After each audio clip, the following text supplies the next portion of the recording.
A Europa está entrando numa crise enorme por causa das guerras dos Estados Unidos. O que estamos presenciando hoje não é apenas um soluço econômico ou uma instabilidade passageira.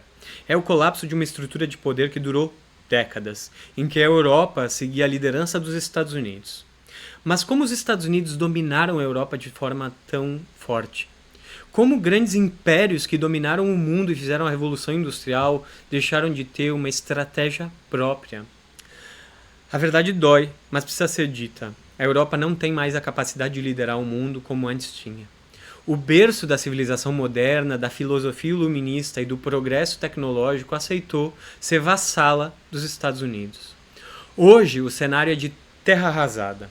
A guerra no Irã está demonstrando que os Estados Unidos estão dispostos a ferrar com a Europa em prol de seus próprios interesses geopolíticos.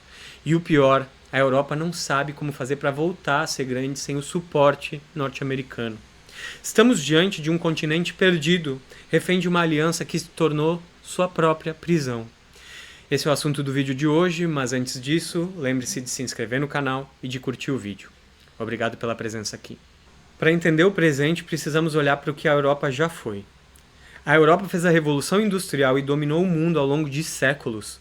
Das navegações portuguesas até o Império Inglês e Francês terem colônias em todos os continentes do planeta, o poder emanava de lá. A Europa formou o Estado moderno de nações e colonizou o mundo inteiro, exportando sua cultura, suas leis e sua força. Porém, o poder nunca é estático. Potências que chegavam atrasadas na Revolução Industrial também queriam virar potências, como Itália e Alemanha. A história nos ensina que sempre que um império se estabelece, ele é temporário.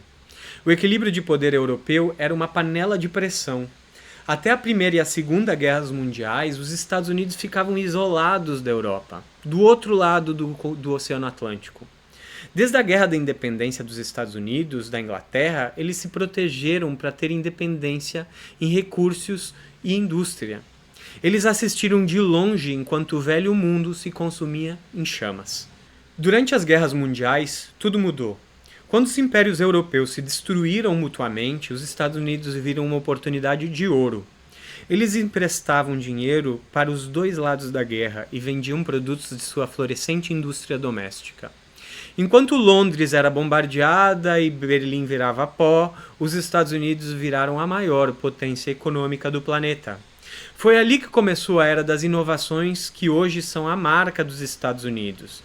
Sistemas de informação, satélites, computação e internet.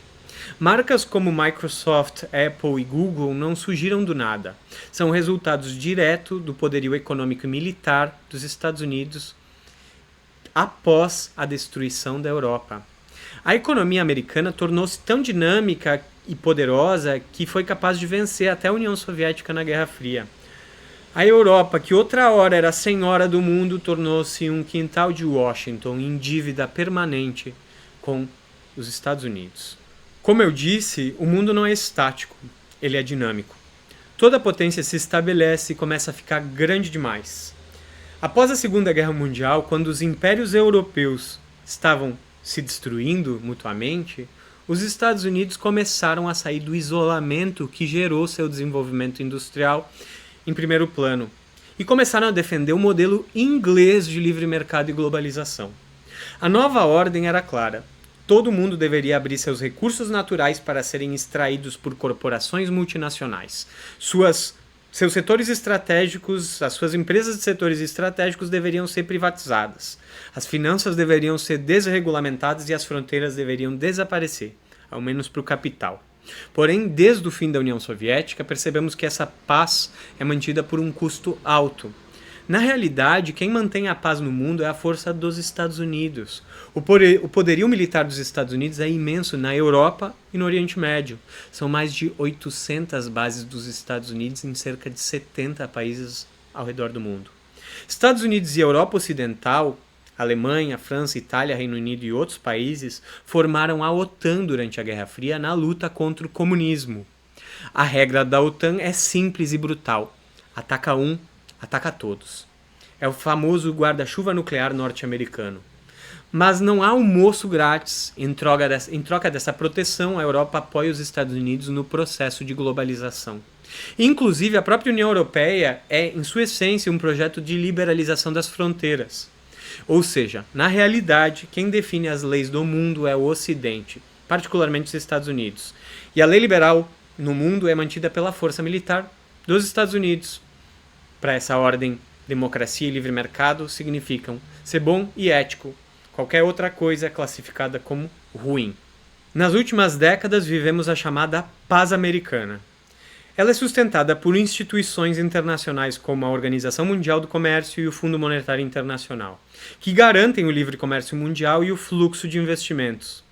O objetivo delas, a compra de recursos naturais e de setores estratégicos dos países em desenvolvimento.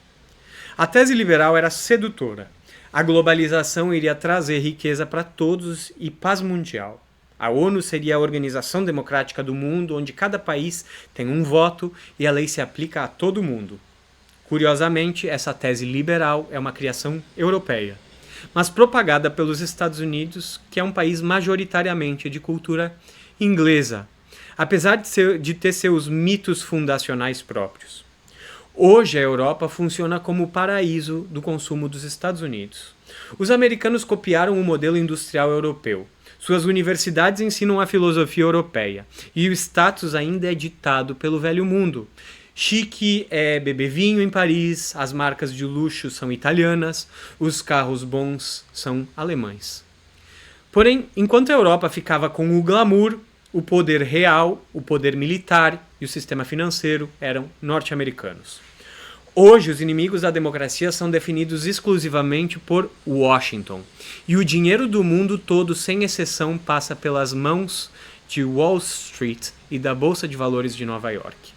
A geopolítica europeia cometeu um erro de cálculo fatal após o fim da União Soviética. A Rússia se aproximou da Europa. Houve a unificação da Alemanha liberal e comunista. E a Rússia de Putin inicialmente queria ter boas relações com o continente. No entanto, a mentalidade da Guerra Fria nunca morreu em Washington. E, de certa forma, também não em Paris, em Berlim ou em Londres. O medo do comunismo e do autoritarismo foi reciclado e transformado em política externa agressiva contra a Rússia. Vimos o aumento da OTAN em direção ao leste da Europa, engolindo a Polônia, a Tchecoslováquia, a Bulgária, a Hungria, chegando até a fronteira da Rússia com a entrada da Finlândia e a tentativa de entrada da Geórgia e da Ucrânia. O bloco de segurança norte-americano e europeu começou a ameaçar toda a existência russa. Bombas nucleares americanas poderiam, em teoria, defender países na porta da casa da Rússia. A resposta foi inevitável. A Rússia começou a intervir nas ex-repúblicas soviéticas, intervenção na Geórgia, na Crimeia e finalmente a guerra na Ucrânia com a captura dos territórios de maioria russa no leste ucraniano. A Europa, em vez de mediar, aceitou o papel de linha de frente dos interesses norte-americanos nessa guerra. Enquanto o Ocidente se fechava em seu bloco, o resto do mundo se reorganizava. Surgiu o BRICS, a formação de um bloco contra essa ordem internacional, formado por Brasil, Rússia, Índia, China e África do Sul. O que começou como um grupo puramente econômico, hoje visa acabar com o centro do sistema financeiro norte-americano, a predominância do dólar. Esse bloco é liderado pela China comunista, que está num rápido processo de revolução industrial e já produz 2 vezes mais que os Estados Unidos. E pela Rússia, que detém vastas reservas de recursos naturais e um enorme poderio militar e nuclear. Recentemente, vimos a entrada de países como o Irã, que se rebela contra a ordem norte-americana há quase 5 décadas. O Irã quer seguir sua própria trajetória como civilização persa e, para isso, eles estão dispostos a acabar com o domínio norte-americano. Eles entenderam o jogo. A ideia ocidental de democracia muitas vezes significa financiar candidatos aliados ao Ocidente ou derrubar líderes que estão em oposição ao Ocidente em diversos países ao redor do mundo. O livre mercado significa aceitar o dólar como moeda única e usá-lo para pagar o petróleo no Oriente Médio. O mundo está acordando para essa estratégia decadente. Em função dessa nova estratégia capitaneada pela China, pela Rússia e pelo Irã, os Estados Unidos estão propagando novamente uma mentalidade de guerra. Democracias versus ditaduras. É um ataque direto contra as civilizações com estados fortes o suficiente para resistir a operações de decapitação de regime. A Venezuela não teve força com a captura de Maduro, mas o Irã, com seus 4.000 anos de cultura e estratégia, resistiu mesmo após a morte do Ayatollah Ali Khamenei. Chamar China, Rússia e Irã de eixo das ditaduras é pura propaganda de guerra. Essas sociedades são totalmente diferentes uma da outra. Cada uma tem sua própria filosofia, religião e maneira de pensar. O que as une não é a ideologia, mas a resistência ao domínio de um único poder, os Estados Unidos. Infelizmente, a Europa caiu na armadilha. A Europa se ajoelhou para os Estados Unidos. Hoje o continente já não tem mais uma estratégia de segurança regional independente. As guerras que ocorrem em solo europeu são, na verdade, guerras dos Estados Unidos. Na Ucrânia, a Europa, com seus 500 milhões de habitantes, demonstra um medo irracional de uma invasão russa, sendo que a Rússia tem apenas 100 milhões de habitantes. Essa expansão da OTAN até a Ucrânia foi o tiro no pé definitivo. Levou ao fim do comércio de energia barata, petróleo e gás natural vindo da Rússia. E não foi por acaso que explodiram o gasoduto Nord Stream no norte europeu que ligava a Rússia diretamente à Alemanha como petróleo barato. Foi um ato de sabotagem contra a autonomia europeia. Agora a Europa perdeu também a estabilidade energética do Oriente Médio. O cenário está piorando rapidamente. O Irã fechou o Estreito de Hormuz para criar uma crise internacional e responder às agressões dos Estados Unidos e de Israel. O resultado para a Europa é catastrófico. Nem gás natural e petróleo vai chegar agora para a sua indústria, nem fertilizantes para a agricultura, nem comida suficiente chegarão com facilidade. A guerra de Israel e dos Estados Unidos contra o Irã pode durar meses e já gera um fluxo imenso de imigrantes árabes que saem de desespero do Iraque, da Síria, da Palestina e do Líbano. A Europa já recebeu milhões de ucranianos que viram seu país ser destruído por uma guerra que estrategicamente já estava perdida desde o início para a Rússia. O continente está saturado, está se empobrecendo e agora vai ficar sem energia. O fim dos impérios europeus já tem quase um século, mas a Europa ainda não tinha entendido que o mundo mudou. Agora ela será forçada a entender pela dor. Eles vão continuar defendendo a democracia abstrata enquanto os Estados Unidos tentam roubar a Groenlândia ou destroem com bombas mais um país no Oriente Médio? Existe um conceito em relações internacionais chamado de hegemona benigno, uma superpotência que diz defender a paz. Mas quando essa superpotência deixa de ser a única e perde o controle do mundo, ela vira maligna. É isso que a Europa não entendeu ainda. Os Estados Unidos estão agindo para salvar a si mesmos, mesmo que isso signifique sacrificar seus aliados europeus. Porém, essa fraqueza europeia logo vai virar a revolta. Quando o povo passar fome e ficar mais pobre, a obediência cega vai acabar. E parece que, finalmente, alguns estão começando a entender. A Espanha já está defendendo uma mudança radical de contraponto a Israel.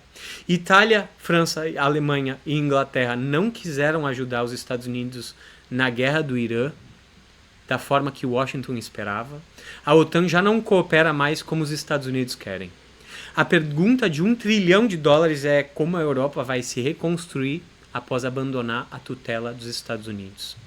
O caminho vai ser árduo. As corporações de energia da Europa, como a Shell, já deram um alerta. A Europa terá falta de combustível em poucas semanas. Já houve escassez severa no Paquistão, na Índia e nas Filipinas.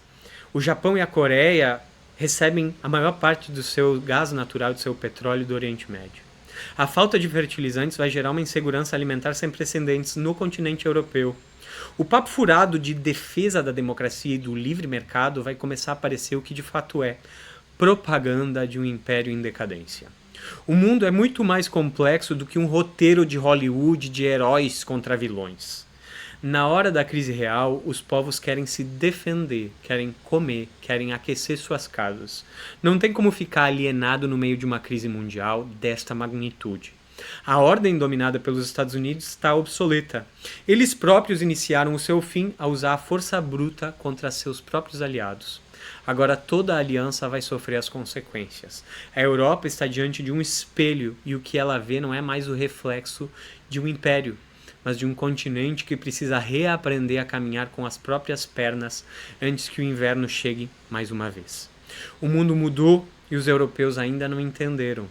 Não se esqueça de se inscrever no canal, de curtir o vídeo e comentar o que está achando do cenário. Obrigado e até a próxima.